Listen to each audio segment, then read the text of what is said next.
Madame, Monsieur, bonsoir. Territoire Sport, ce mois-ci, a décidé de prendre de la hauteur pour un magazine qui sera entièrement consacré à la pratique sportive en haute montagne. La Corse, bien évidemment, dans ce domaine, représente le domaine idéal. À nos côtés, notre premier invité, Jean-François Lucioni. Vous êtes un amateur éclairé en matière de ski de randonnée. Vous avez d'ailleurs participé à de nombreux raids, à la fois en Corse et sur le continent. Alors, le ski de randonnée, comment cela s'organise? Il faut préparer ça donc la veille. Première des choses à faire, c'est d'appeler la météo pour voir le temps qu'il va faire pour la journée du lendemain. Préparer son sac et son matériel. Faire un checklist pour rien oublier. Et essayer de partir au minimum à 3 personnes. 3 personnes, d'autres personnes vont venir nous retrouver pendant cette heure d'émission? Tout à fait, ouais. Sur le parcours qui se situe entre la station de ski de Ghisogne et le sommet du Rénose. On va passer par le lac de Bastagne. Très beau parcours que nous allons vous faire découvrir pendant cette heure d'émission de Territoire Sport. Et le premier sujet que nous vous proposons dans cette émission, c'est une invitation à suivre un entraînement, celui des sapeurs-pompiers du Grimpe à Corté. C'est une unité spécialisée dans le sauvetage dans les pires difficultés en haute montagne, qu'il s'agisse de crampons, de piolets ou de raquettes. La montagne n'a vraiment plus aucun secret pour eux.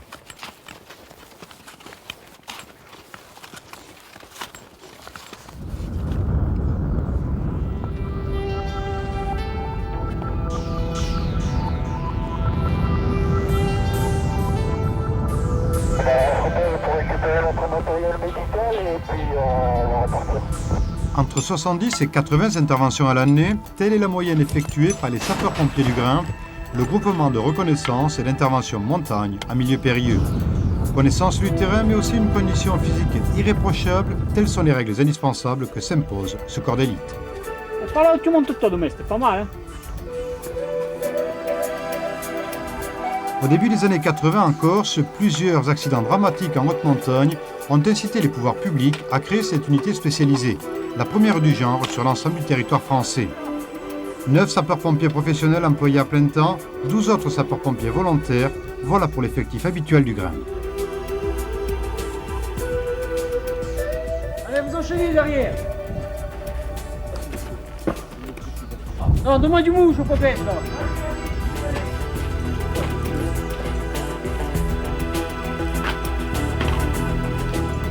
For millions of years, mankind lived just like the animals.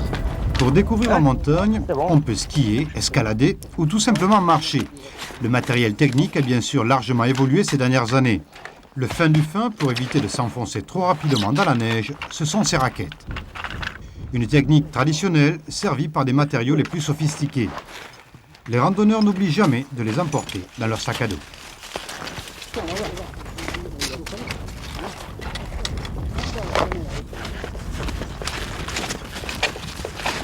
Je sens que ça commence à se couvrir là maintenant. Hein.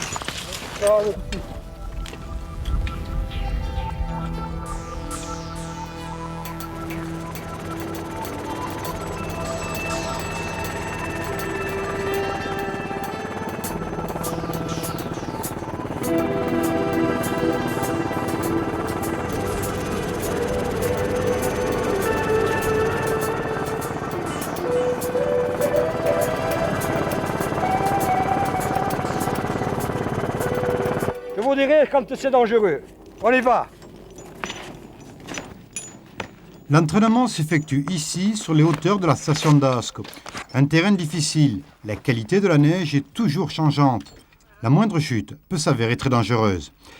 Même les très bons skieurs ne peuvent s'aventurer sur de tels tracés. Il faut avant tout très bien appréhender tous les risques possibles que l'on peut rencontrer sur ces hauteurs. Les sapeurs-pompiers du Grimpe, la meilleure des assurances pour effectuer des recherches en haute montagne.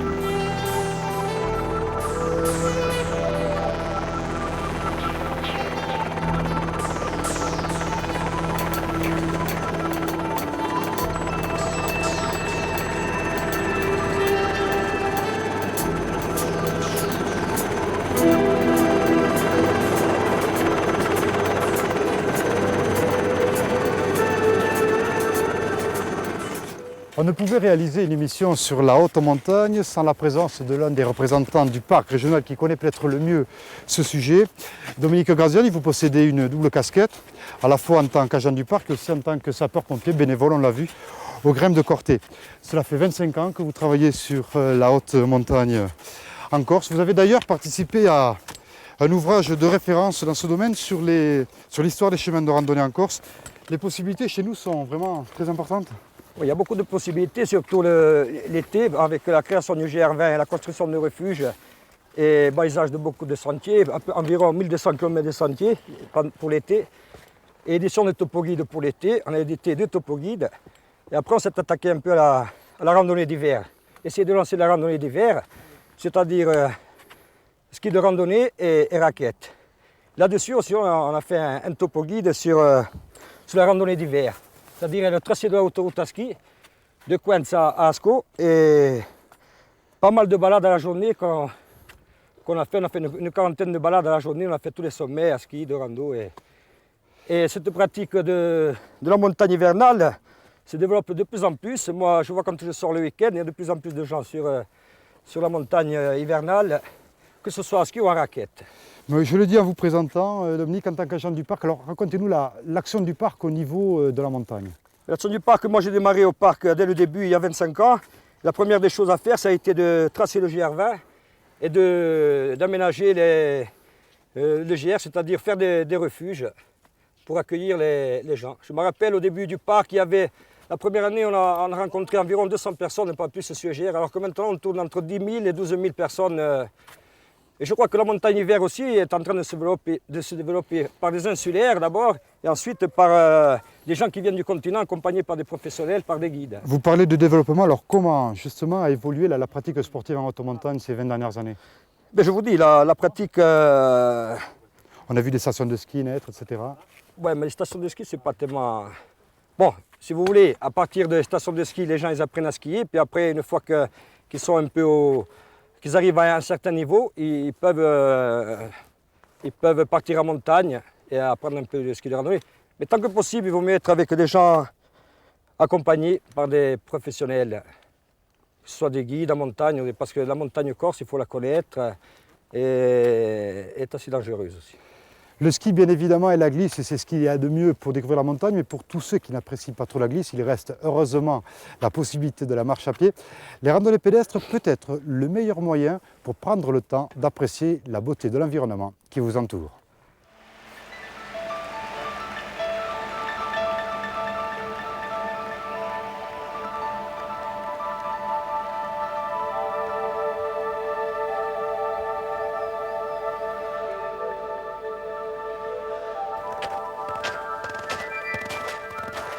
Montagne Corse in Libertà, c'est le nom que s'est choisi une association qui organise des randonnées sur toute l'île. À sa tête, Jean Angelini, 59 ans, qui fut l'un des tout premiers à s'intéresser à la valorisation de la montagne en Corse.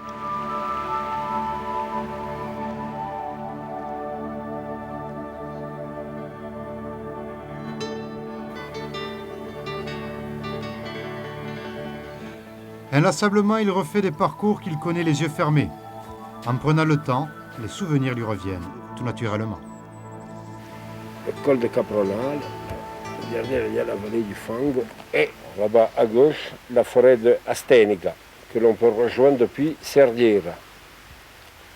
Et là, c'est toujours la haute vallée de la Lonca.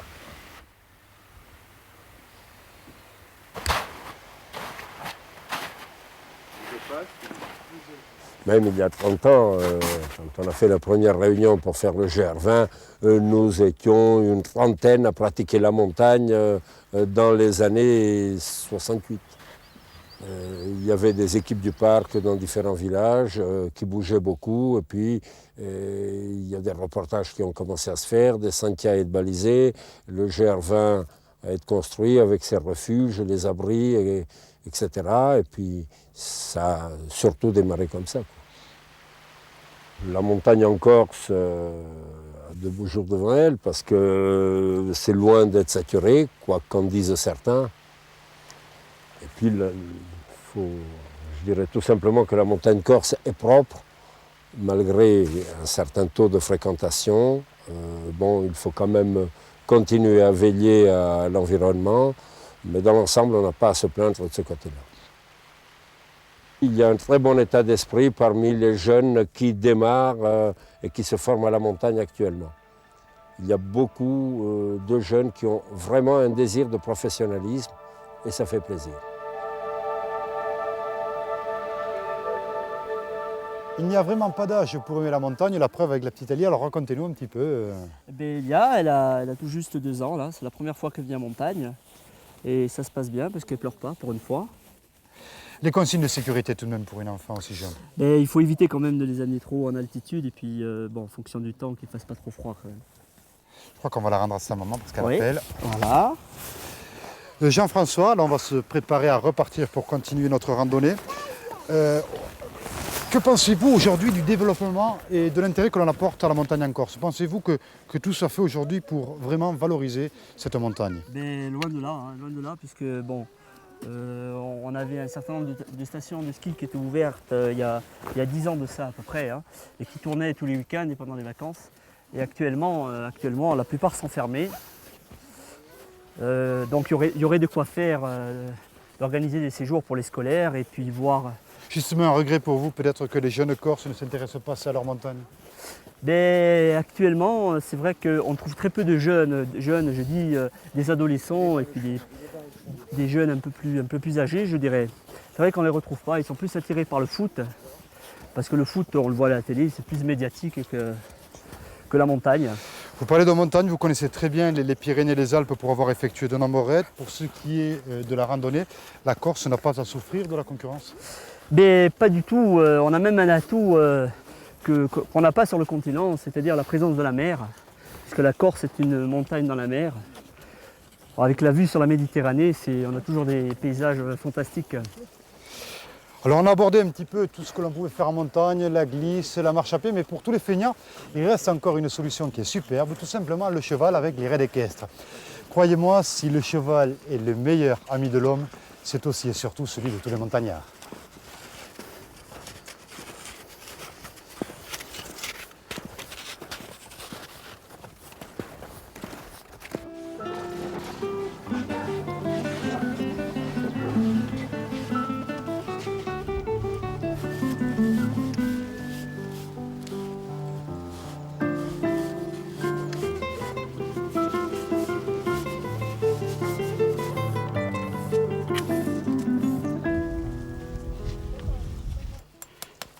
Il faut aimer le cheval, il faut aimer la nature. Il faut... Parce que des fois c'est dur. Bon, changer un fer là ça va. Des fois les chevaux c'est pas toujours facile. C'est quand même très très important. Le cheval et la montagne, c'est une belle formule, on va le voir aujourd'hui. Le cheval sert à découvrir la montagne, la Corse, des endroits où personne ne pourrait mettre les pieds, ni voiture, rien. Et le cheval c'est extraordinaire. Extraordinaire pour découvrir la Corse.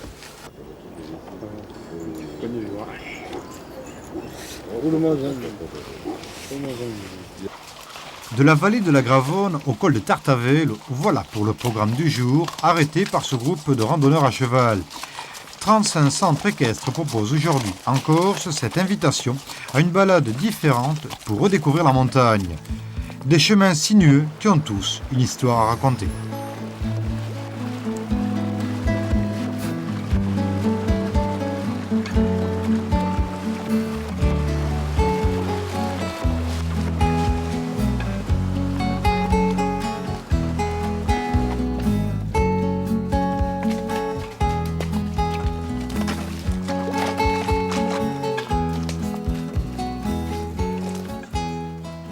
Nous avons emprunté la route de Napoléon qui part de la forêt communale de Tavaco et qui arrive sur Véro, Bocognane. Alors cette route, ce chemin plutôt, a une histoire. C'est Napoléon qui l'a emprunté après avoir été mis en déroute par Pascal Paul Corté. Il s'est arrêté à Bocognane quelques jours.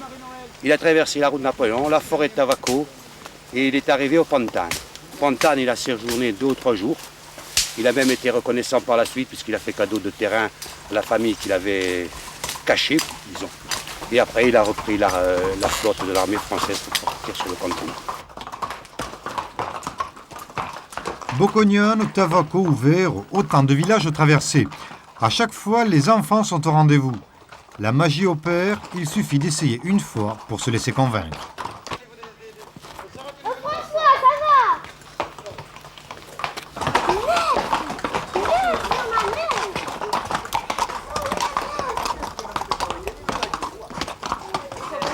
Allez, on va te mettre sur le cheval. Regarde. Voilà. Ça, c'est un vrai cheval. Hein. Voilà. T'as pas peur? Hein? Tu te tiens? Faut dire, je suis monté sur un grand cheval, pas sur un poney, sur un cheval. Allez, viens par là, viens. Attention, qu'est-ce qu'on risque? C'est ton mari. Comment ça va être la maman? On risque plus de choses, c'est le temps mieux. Les sanglés, hein?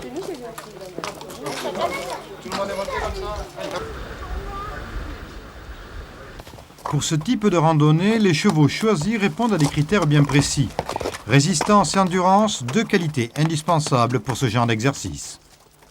Oh, ils ont un pied extrêmement sûr, ce sont des petits chevaux corses mais qui sont extrêmement résistants et qui ont un pied très très sûr.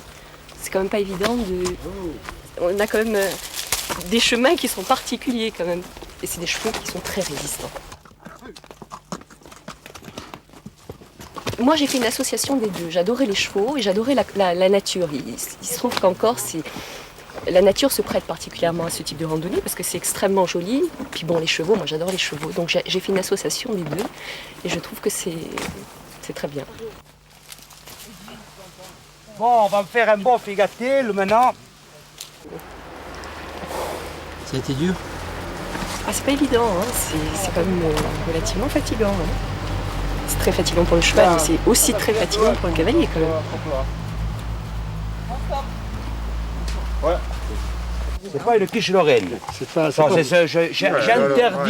J'interdis tout ce qui n'est pas produit corse ici. Alors voilà, le cheval. Qu'est-ce que tu vas dire? Pérou.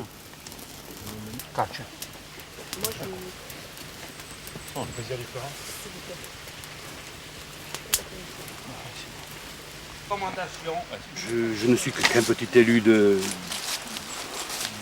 un maire de village, d'un petit village. Bon, il est difficile pour nous, les élus, les petits élus communaux que nous sommes, de pouvoir faire changer les choses. C'est vrai que les villages se désertifient.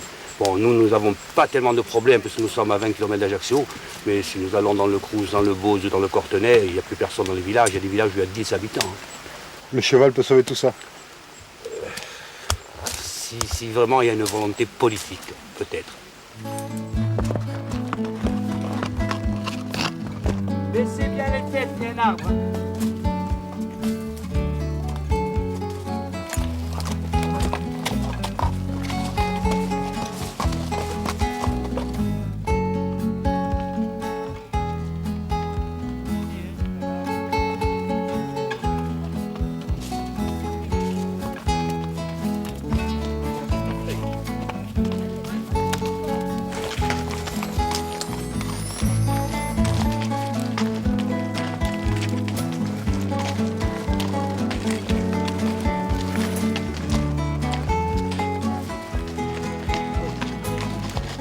La différence chez nous, c'est qu'une randonnée de 2-3 jours, le relief est différent. On part de la mer, 1 heure après, on est sur les châtaigniers, 3/4 d'heure après, c'est les sapins, et le soir, on peut arriver dans des montagnes où il y a des neiges éternelles, style Monterrenos ou d'autres montagnes.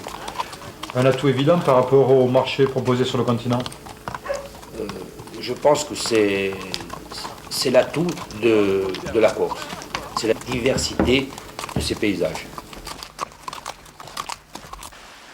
Corse Destination Cheval, c'est l'intitulé d'un projet qui devrait associer les centres équestres insulaires dans les prochains mois. Premier objectif, mettre en conformité tous les centres existants. Ensuite, assurer la promotion des circuits proposés dans toute l'île. Le cheval, une chance à saisir pour le tourisme insulaire.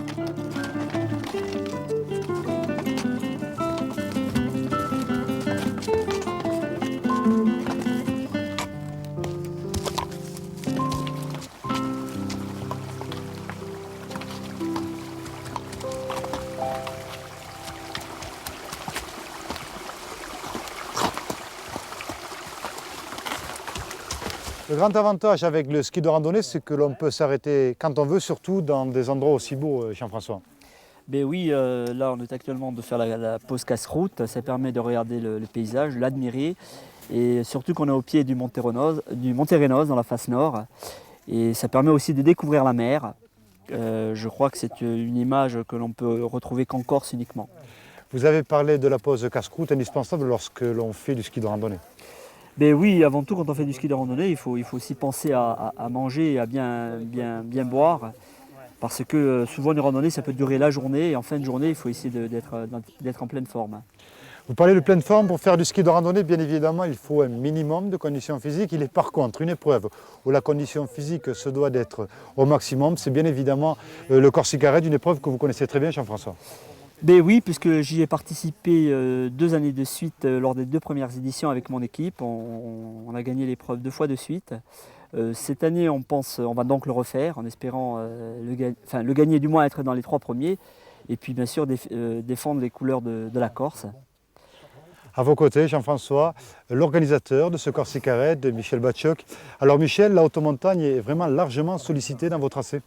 Oui, je crois que c'est quelque chose de naturel dans la mesure où la montagne en Corse occupe une grande majorité du territoire. Il était pour nous une évidence de mettre en exergue toutes ces possibilités montagneuses. Que ce soit des possibilités comme on le voit aujourd'hui au Rénos en conditions hivernales ou que ce soit des conditions estivales. Je crois qu'il y a vraiment des tas de choses à faire. On a parlé aujourd'hui de ski de rando, de raquettes, de crampons. On pourrait parler d'escalade, on pourrait parler de canyon. Il est clair que la montagne en Corse a un potentiel pour tous les gens, pour nous Corses, mais également pour les touristes, un potentiel qui est immense, pour peu qu'on veuille bien se donner la peine et les moyens de l'exploiter. Michel, je vous propose de commenter à notre compagnie quelques-unes des plus belles images du Corsica Raid. Alors à ce moment-là, les concurrents se situent où?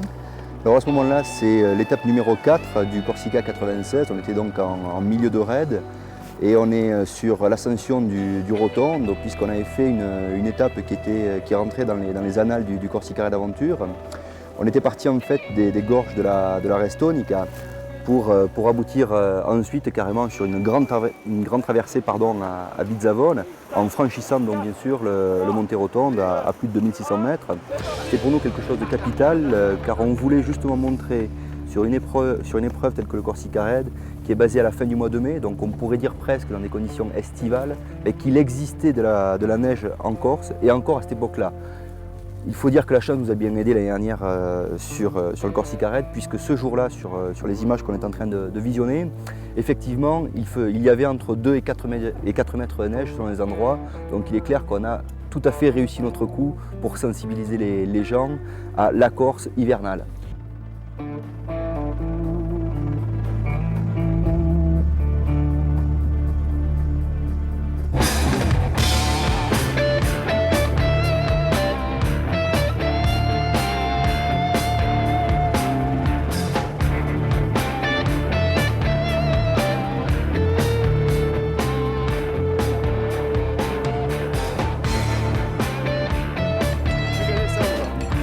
Ensuite, cette épreuve s'est considérablement professionnalisée au niveau de la participation.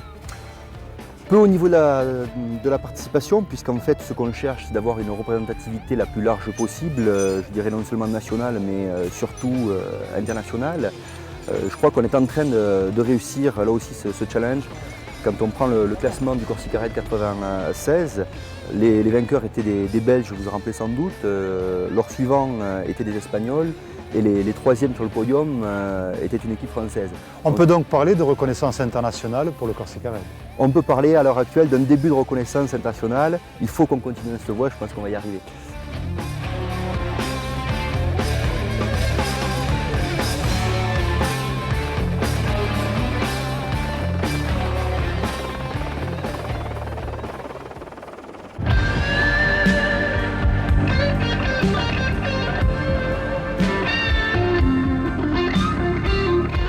Michel Batchoc, et tout de même, n'avez-vous pas peur de l'engagement de certaines équipes peut-être trop mal préparées? À l'heure actuelle, non, parce qu'on prend beaucoup de précautions au niveau de la sélection.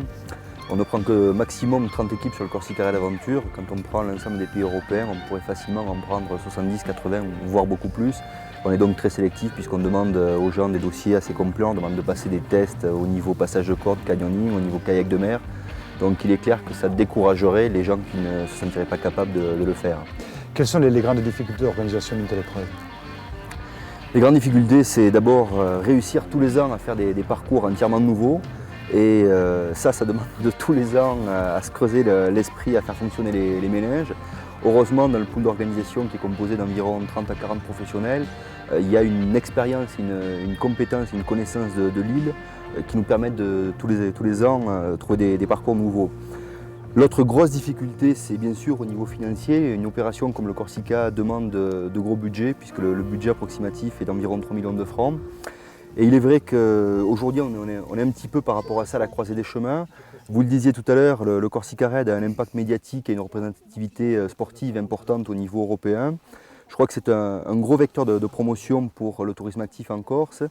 Par contre, il nous faut des moyens importants pour mettre en œuvre cette organisation. Et il est clair que je crois que les acteurs insulaires, qu'ils soient publics ou privés, n'ont pas encore pris la mesure de ce vecteur de promotion et ne sont pas totalement, mis à part certains, engagés à nos côtés pour accompagner le développement de cet événement. Vous parlez d'engager, de coûts financiers. C'est peut-être pour ça que peut-être le coût d'engagement est important sur le Corsica Raid, parce qu'il y a beaucoup d'organisations pour la sécurité des concurrents et que tout ça, ça se paye évidemment. Ça se paye bien sûr. Quand on décide de mettre en place une telle logistique sur un raid qui est, je le rappelle, le plus long d'Europe, qui fait 8 jours, il est clair que ça demande des moyens et que ça recèle des besoins d'importance. Ce qui fait que certains peuvent juger que les droits d'engagement sont importants. Je le rappelle pour les téléspectateurs, ils sont de 20 000 francs pour une équipe de 6 à 7 personnes. Je dirais aussi qu'il me semble relativement peu coûteux par rapport à d'autres raids, dont notre grand frère, le raid gauloise, puisqu'il faut un budget pour participer à ce raid-là d'environ 300 à 400 000 francs. Il faut un budget global sur le Corsica Raid d'environ 50 000 francs pour une équipe. On en revient à la course, vous Jean-François, qui l'avez gagné 2 fois. Quelle image gardez-vous de cette épreuve? L'image, c'est que moi qui connais bien la Corse, pendant le Corsica Raid, j'ai découvert des paysages que je ne connaissais pas, notamment au niveau des canyons, puisqu'au départ, je n'étais pas un pratiquant du canyon. Et c'est vrai qu'on arrive à faire de grands rappels tels que Pichadigal dans le premier Corsica Raid. C'est un rappel qui fait, si j'ai bonne mémoire, dans les 70 mètres. Chose qu'on ne peut pas faire seul ou si ce n'est bien sûr dans le Corsica Raid. Et puis d'enchaîner des activités dans la journée, d'avoir la possibilité de faire du kayak, de sortir du kayak, de partir courir en montagne, d'enchaîner avec donc, le canyon et de reprendre en VTT. Je veux dire, même entre copains, dans une journée, c'est pas possible. Ça demande une organisation trop importante. D'où le plaisir de participation. On vient de le voir sur ces très belles images du Corsica Raid. La montagne autorise bien sûr tous les exploits sportifs. Mais cela, il ne faut jamais l'oublier, demande une très grande préparation car les accidents en montagne sont malheureusement trop nombreux. Lorsque nous avons rencontré les sapeurs-pompiers du Grimpe, on en a profité pour parler de sécurité à travers un reportage sur un exercice de sauvetage d'un skieur de randonnée. La sécurité à ne jamais oublier lorsque l'on pratique la haute montagne.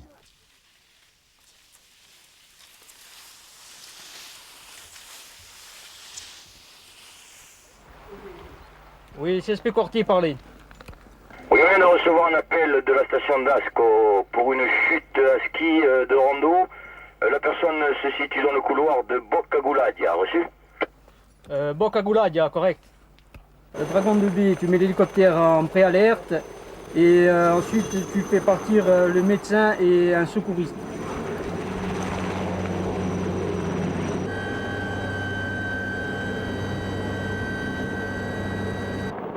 Une fois le blessé repéré, toute la difficulté consiste à acheminer au plus vite le matériel et les sauveteurs nécessaires à l'opération. Tout dépend dans ces cas-là des conditions météo.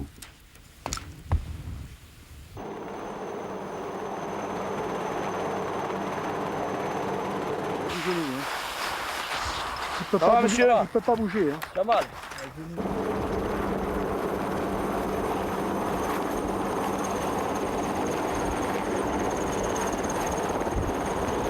Le genou, là, je pense que c'est le genou qui a morti. Hein. Oui. Ah ouais. Bon, on va vous quitter les skis. C'est moi. Hein.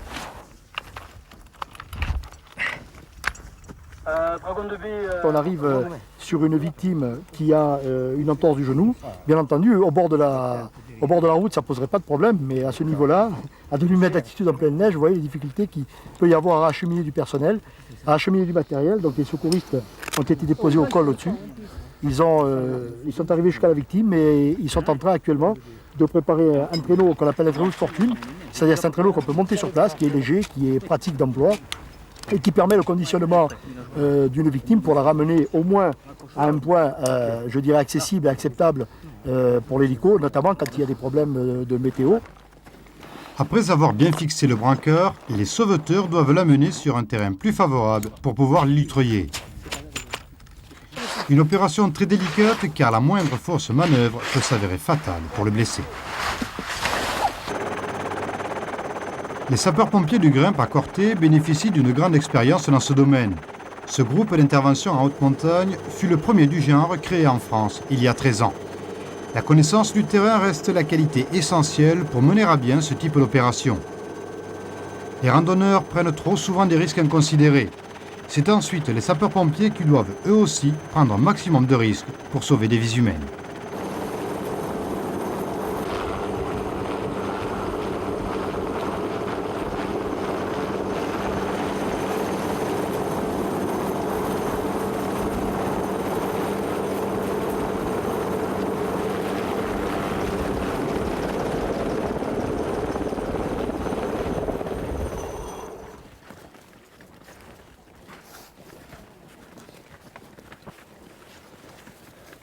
Lorsqu'un appel de détresse est reçu au PC des sapeurs-pompiers du Grimpe à Corté, c'est alors tout un dispositif classique qui se met en marche.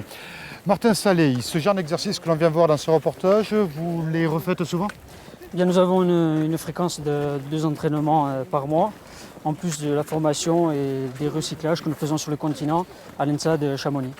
Y a-t-il des exercices, et au-delà des exercices, des sauvetages qui vous ont marqué plus que d'autres? Bien, récemment, il nous est arrivé de partir sur un simple appel avec une lampe électrique.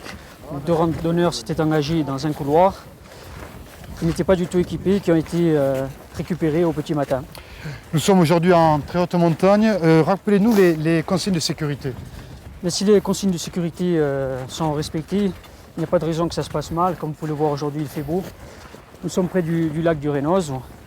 Les consignes que l'on peut donner, c'est de ne jamais partir seul, d'avoir un équipement et un matériel adapté à l'activité pratiquée, posséder et savoir utiliser un matériel d'orientation et s'assurer du niveau technique de l'homogénéité du groupe. Autre exercice de sauvetage que nous avons suivi, c'est celui d'un skieur pris dans une avalanche.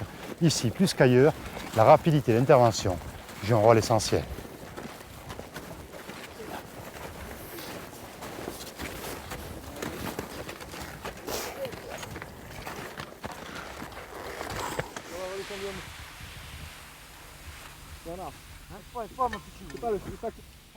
Une fois repéré le terrain où l'avalanche s'est produite, il s'agit d'opérer au plus vite. Une personne sous la neige, au bout d'1 heure, n'a plus que 45% de chance de s'en sortir. Seule solution pour les sauveteurs, travailler en rang serré avec des sondes. En principe, les rangées se composent de 20 personnes. Pour 1 hectare de recherche, il faut compter 4 heures. Voilà pourquoi l'apport d'un chien reste indispensable. Sur la même surface d'1 hectare, le chien ne mettra que 30 minutes. Son flair reste infaillible.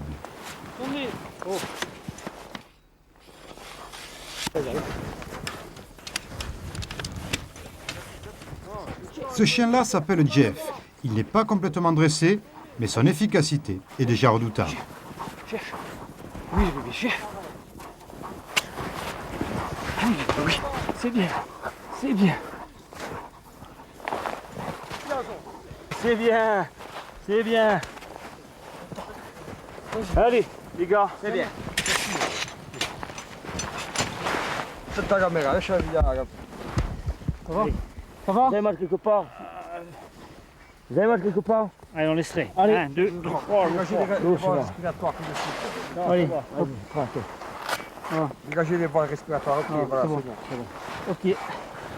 Allez, on va l'extraire. Les jambes, vous sentez au niveau des jambes, les passements? Ça dépend du type d'avalanche qu'on a. Si c'est bon, une simple coulée de neige légère, bon là il va aller très rapidement. Maintenant si c'est une avalanche en plaque où il y a des amas de blocs de glace, ça va être beaucoup plus dur pour cheminer, pour le chien, aussi bien pour le secouriste que pour le chien. La note de 20 sur 20 pour Jeff, seulement 10 minutes pour retrouver la victime. Territoire Sport a donné la note de 20 sur 20 à Jeff, c'est le bon jugement, Mathieu Battesti? Moi je vais être un peu plus critique, c'est un jeune chien, on va lui donner 18 sur 20. Simplement c'est un gage de rapidité, c'est 1 hectare en une demi-heure, né en l'air. C'est sûr que ça nous arrange bien quand on va chercher des victimes. Lorsque l'on est pris dans une avalanche, quels sont les premiers gestes envisagés? Alors bien entendu ça dépend du type d'avalanche. Il y en a une, je dirais, qui est particulièrement dangereuse, c'est des plaques qui peuvent vous broyer comme un rouleau compresseur. La deuxième est aussi dangereuse, vous avez le problème de la neige qui pénètre par les orifices et qui vous fait, je dirais, comme un syndrome de noyé, exactement le même syndrome que les noyés. Le problème, c'est qu'il faut essayer de quitter la trace de l'avalanche si on la voit assez tôt. Si on est pris à l'intérieur, il faut essayer de s'obstruer au maximum les extrémités en se mettant en boule. Et si après ça, on est à l'intérieur, il faut essayer de brasser comme un nageur, je dirais, pour remonter à la surface, pour essayer d'être le plus près possible de la surface. On l'a constaté malheureusement trop souvent, la plupart des accidents en automontagne sont dus à l'inconscience des randonneurs. Quel sentiment cela vous inspire à vous, sapeurs-pompiers? La montagne, c'est fait pour être vécue en liberté. Et ce qui est sûr, c'est que si les gens prenaient la météo, faisaient attention à leur équipement, s'alimentaient normalement, donnaient leur itinéraire, c'est évident que pour nous, c'est un gage sérieux. D'une part pour aller les chercher s'ils sont en difficulté, mais pour eux, c'est une sécurité supplémentaire que de bien connaître. Un débat qui revient très souvent au devant de l'actualité, c'est celui qui concerne le financement des secours en automontagne. On sait que cela coûte beaucoup d'argent et certains avancent même l'idée, pourquoi pas, d'impliquer financièrement des victimes qui auraient pris des risques inconsidérés. La position des sapeurs-pompiers là-dessus? À ce jour, les sapeurs-pompiers, on essaie d'appliquer la loi. Les secours sont gratuits compte tenu qu'ils font partie des impôts que chacun des Français paye sur le plan national. Ce qu'il en sera demain avec la réglementation européenne, ça reste à voir. Ce qu'il y a de sûr, c'est qu'on peut, à un moment donné, je pense, impliquer les assurances dans des risques qui seraient pris inconsidérés pour des personnes et qu'on irait secourir dans des conditions difficiles. Retour à présent au plaisir de la découverte en haute montagne avec un regard tout à fait particulier, celui d'un guide népalais qui a découvert la montagne corse pour la première fois, une rencontre au sommet.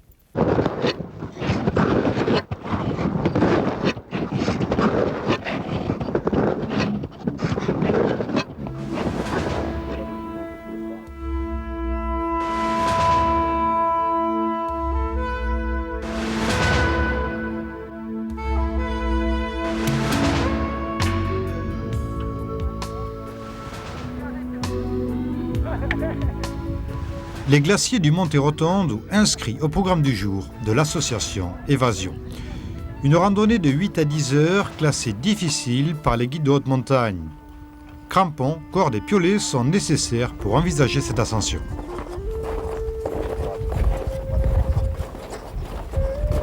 La Corse est l'île la plus montagneuse de la Méditerranée occidentale. Ici, au pied du Monte Rotondo, il faut savoir marcher à son rythme en prenant le temps d'apprécier l'environnement.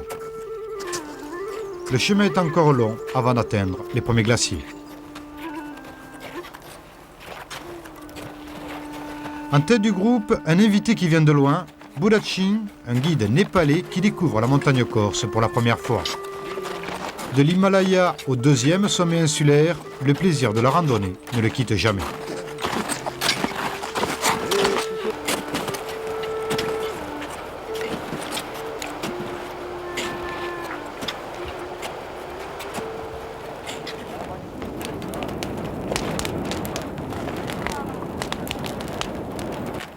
Ah, comme ça. Voilà. Voilà. C'est bon, c'est bon. Facci il figatelli. Un figatino, l'hai stato? L'hai stato un figatino? Tu l'hai stato un figatino? O battaccino, allora? Quello che pensi? Salami. Salami. Salami, hein? Salami. Ouais, salami. Qua adesso è buono, a tastare lui poi. Guarda, a tasta su Vegatino, tasta vero. E te ci sei le buone. Ah, non è tutto. Tasta. Voilà, merci. È buono. Ouais, c'est bon. C'est bon. Ouais. Hein? Merci. Merci. Bon, hein? Je te l'ai dit que c'était bon. Ouais. Hein? La Ouais, giuretta. c'est bon. Una goccia, una goccia. Comme ça. Fai. Non, merci. Tasta vero. Oh là, merci, monsieur.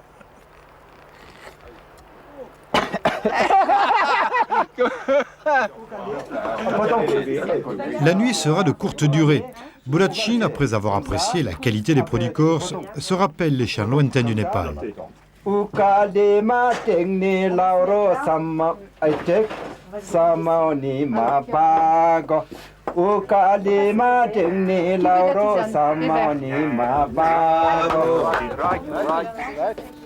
glace. Regarde, lève la tête vers la glace. Là-haut. C'est beau. C'est beau là. La dernière pente avant le sommet. Au pied de ce couloir très étroit, les crampons et les piolets sont indispensables pour gravir ce mur de glace.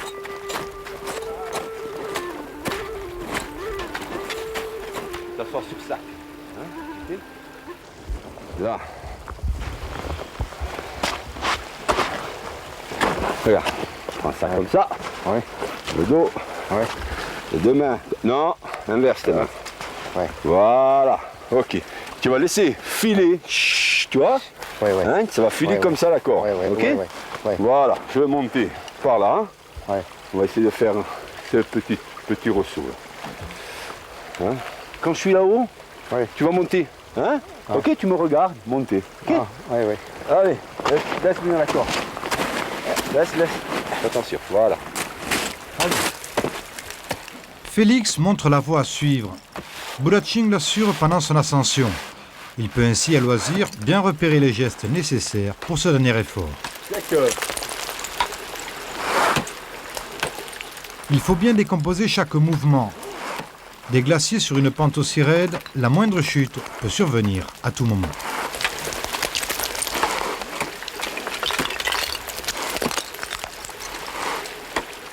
Sur un tel parcours, la présence d'un randonneur expérimenté s'avère indispensable pour garantir la sécurité du groupe.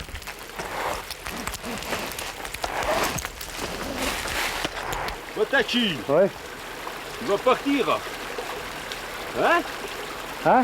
Je vais t'assurer, je vais sortir, je vais t'assurer, ok?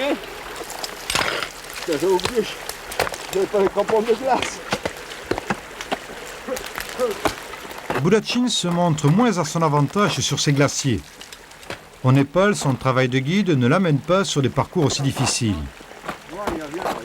Ses randonnées sont nettement moins techniques que celles qu'il effectue sur ce glacier.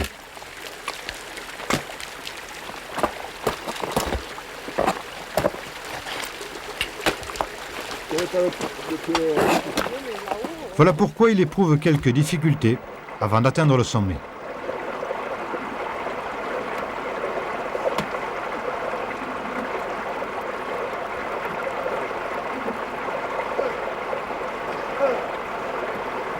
Vas-y, c'est bon là. Ça suffit, tape un petit peu, juste à peine. Là, comme ça, allez. Vas-y, deux pointes. Allez. Vas-y.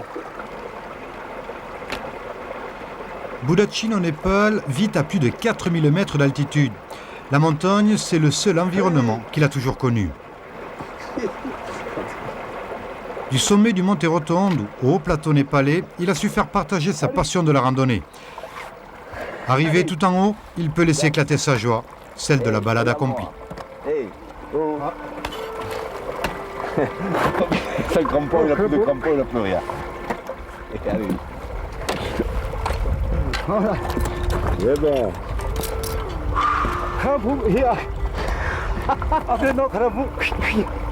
Prends une photo. Tu veux que je te prenne une photo? Donne, tu prends une photo. Alors d'un guide à un autre avec celui qui a fait découvrir le Rotonde à Boudachine, le guide népalais. Quelles images gardez-vous de cette rencontre, Paul Borel? Des images extraordinaires. Vous savez, ça a été la rencontre de deux cultures complètement opposées. Et alors, je crois que les images que les téléspectateurs ont vues parlent d'elles-mêmes. On a vu dans ce reportage votre association Évasion, qui sont d'ailleurs tous ces assez bien membres représentés de cette ici. association qui sont présents aujourd'hui. Alors qu'est-ce que vous faites? Qu'est-ce que vous proposez au sein de votre association? Eh bien, cette association, donc, c'est une association qui va avoir bientôt 10 ans et qui propose toutes les activités de loisirs liées à la montagne, c'est-à-dire l'escalade, le canyoning, le ski de fond, le ski de rando, la raquette et essentiellement la randonnée pédestre. Dans ce magazine, nous avons pu voir un petit peu toutes les activités que l'on peut pratiquer en motomontagne. Elles sont très nombreuses.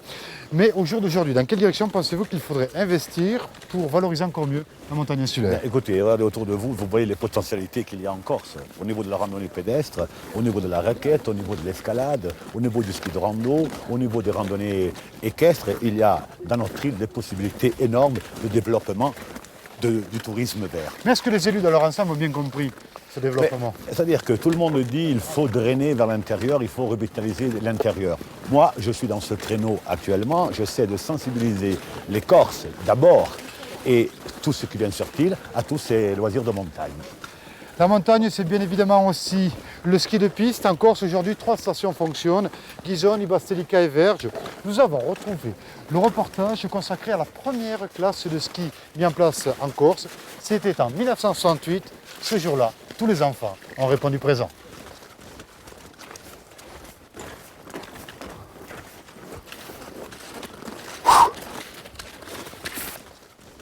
Nous commençons la première leçon de grammaire de la classe de neige.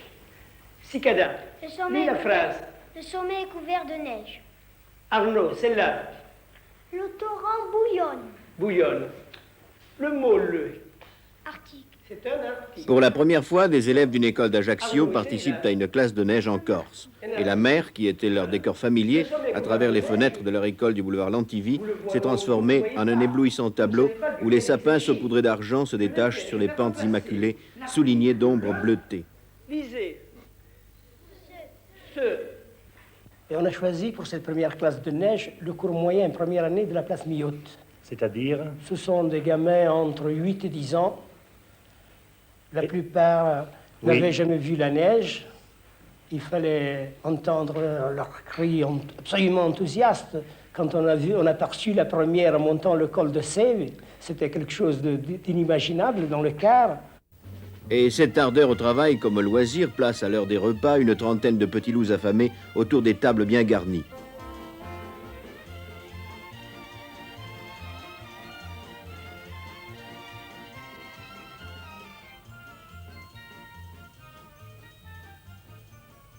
Si cette classe fonctionne, nous fondons de grands espoirs pour les prochaines et nous sommes à la recherche, inutile de vous le cacher, de fonds, d'aide pour nous permettre de réaliser les suivantes.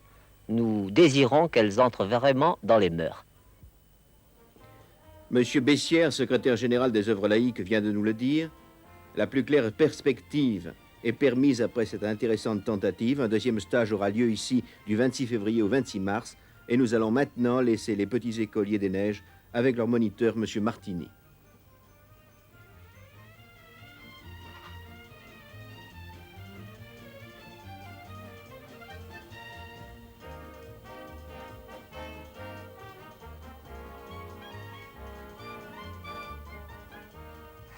Donc, tu mets ton ski comme tu veux devant ici.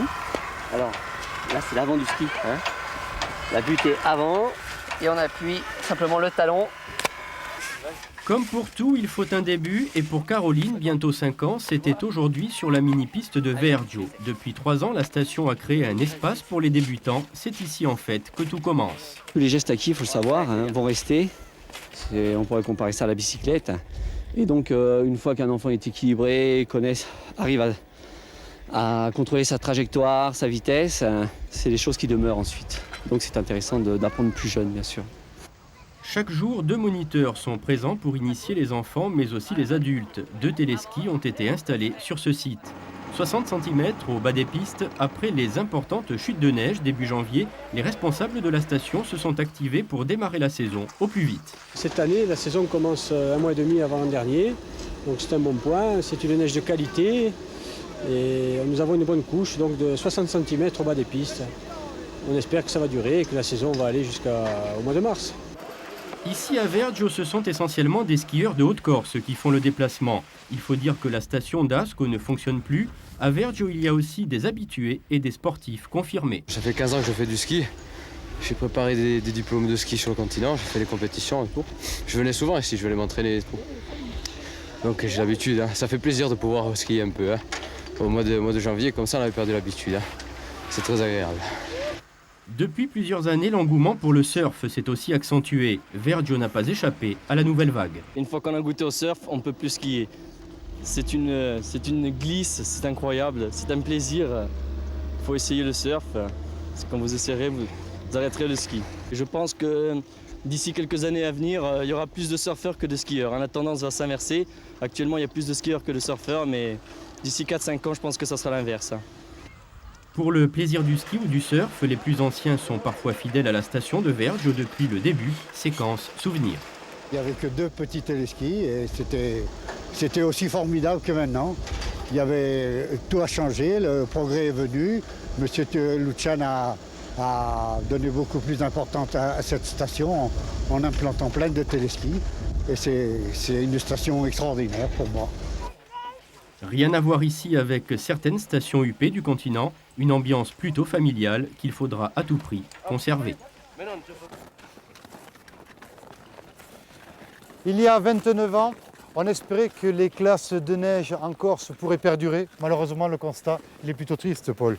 Oui, c'est vraiment regrettable que la jeunesse de cette île n'ait pas plus de propositions, qu'il n'y ait pas plus d'investissements. On n'organise plus de classes vertes, on n'organise plus de classes de neige comme on organisait en ce temps-là. Voilà, le professeur d'éducation physique que vous êtes réagit comment par rapport à ça? Désolé que les atouts de la Corse ne soient pas connus par les Corses et que la Corse est souvent connue beaucoup plus par les gens de l'extérieur que ceux qui y habitent. Donc il faut maintenant que l'ensemble des collectivités locales essaient de réfléchir sérieusement pour un développement sérieux et harmonieux de toutes les activités de loisirs de montagne et essayer d'y faire venir les 90% de notre population qui habite sur le littoral. Donc on les invite à votre prochaine sortie avec Évasion, ça va être où? Comment cela va se passer? Alors ça va se passer dans le rotonde, donc on s'y déplacera chacun en fonction de ses goûts, donc avec les crampons, avec les piolets, en ski de rando ou en raquette. L'invitation est lancée. Et pour terminer ce magazine, nous retrouvons le guide qui nous a servi donc, de guide pendant toute cette émission, Jean-François Lucian. Alors, quel regard portez-vous un petit peu sur notre randonnée aujourd'hui? Je pense que c'est une randonnée réussie, puisque première chose, on a eu du beau temps. On a été surpris de retrouver une petite fille sur les pentes du Rénose. Il y a eu du monde. On peut la faire à tout âge, c'est vrai. Voilà, la montagne, on peut la faire à tout âge. Et puis j'étais un peu surpris de voir autant de monde dans le massif du Rénose, parce qu'habituellement, ce n'est pas toujours le cas. Et puis, je tiens à féliciter surtout un de vos caméramans, Jacques Defranck, qui, âgé de 61 ans, a monté sa caméra tout le long du parcours jusqu'au sommet du Monte Rénose. Merci pour cet hommage, Jean-François, Jacques Defranck, qui a réalisé la plupart des images de ce territoire sport. Voilà, c'est la fin de cette émission. Le mois prochain, nous vous fixons un autre rendez-vous avec le sport, et comme à chaque fois, ce sera tout à fait différent, puisqu'il s'agira uniquement du sport féminin tel qu'on le trouve aujourd'hui en Corse. Bien sûr, n'oubliez pas tous vos rendez-vous avec la Troie, ils sont nombreux et variés. Dès demain, Ndakwi, ensuite Corsica Prima pour votre premier rendez-vous avec l'information insulaire. En attendant, avec toute l'équipe qui a participé à la réalisation de ce territoire sport en très haute montagne, il ne me reste plus qu'à vous souhaiter une excellente fin de soirée. Merci de nous avoir accompagnés.